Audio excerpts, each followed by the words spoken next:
Imagine you go to your job and your boss says, hey, you're going to work 8 hours. And you go, okay.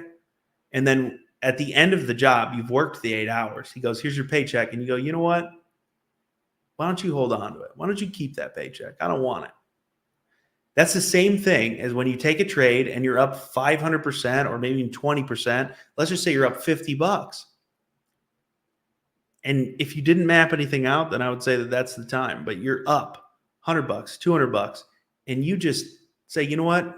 No, market, you keep it. Then all of a sudden you wake up the next day and you're down 40%. Panicking. You don't have to go through that.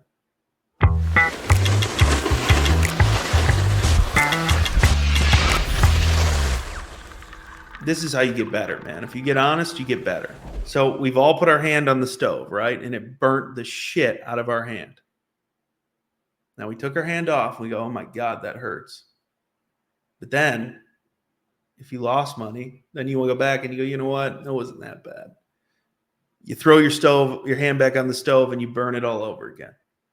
So don't do that. So every time you get into a trade and you don't have a defined take profit and a defined stop loss, just know that you are willingly putting your hand back on that stovetop, which is so hot, and burning the living shit out of your hand on purpose.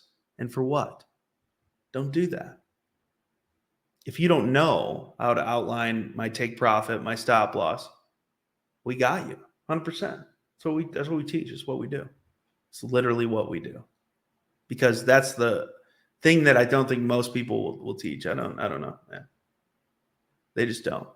But I love it, and we do. And for every $1 I risk, okay, and I'll shut up and we'll go back to Tesla because that's coming up next.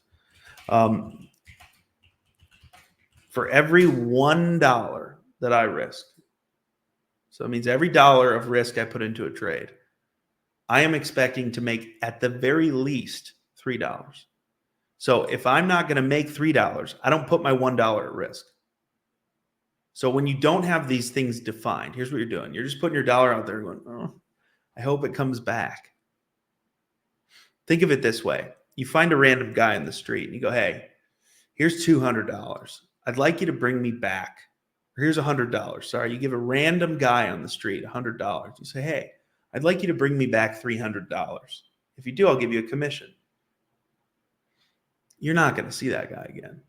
However, what I'm talking about here is kind of like going into a well-pronounced business storefront with a contract in hand that is very well thought out, handing over your $100, but only after you have a signed legal document that is executed with a notary that can be then brought up in a court of law to sue someone, wherein they agree to the same covenants that we just discussed. It's not a guarantee you're going to make the money, but you know what your losses are, and they're limited. So again, if I'm risking $1 to make $3, I don't care if I lose that $1. Here's why. Because that way I can flip a coin 10 times, which is 50-50 odds, right? And I will still make money. If I only am right half the time at a 1 to 3 risk reward, I still make money. Think about that. Now, I'm right a lot more than half the time. It's kind of my job.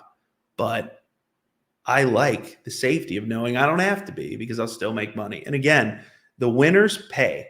So some of these, as you've seen, pay out 10 to 1. So even then, I don't change risk reward. If I make 1,000% on a trade, I don't say, okay, now I'm going to risk $1 to make 10. I'm not going to do that. I'm going to risk $1 to make 3, because that is the most duplicatable, replicable, consistent strategy I've ever formulated. Because also, when I use that strategy, I find the ones that are 10x, the Palantirs, the Robinhoods, the NVIDIAs. I find them because I'm looking through the correct lens. This is much more about the lens through which you look than it is anything else.